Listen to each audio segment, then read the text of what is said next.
required monthly tests for the following counties or areas: Santa Barbara, California. It's 4:50 a.m. on August 4th, 2020, effective until 5:50 a.m. This is an FCC required monthly test of the emergency alert system. This is only a test. Many broadcasters have agreed to deliver information during an emergency that will help you understand what is happening and what you need to do.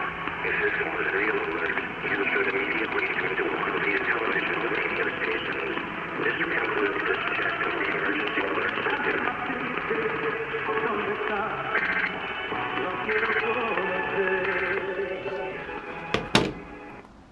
Well, that was interesting. Well, I barely caught Santa Barbara County's test on whatever that station was. It'll be shown. It would have been shown on your screen before the alert was heard.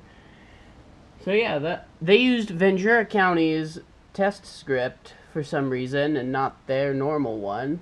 Just like yesterday, Orange County did their monthly test via iPods and they used their script.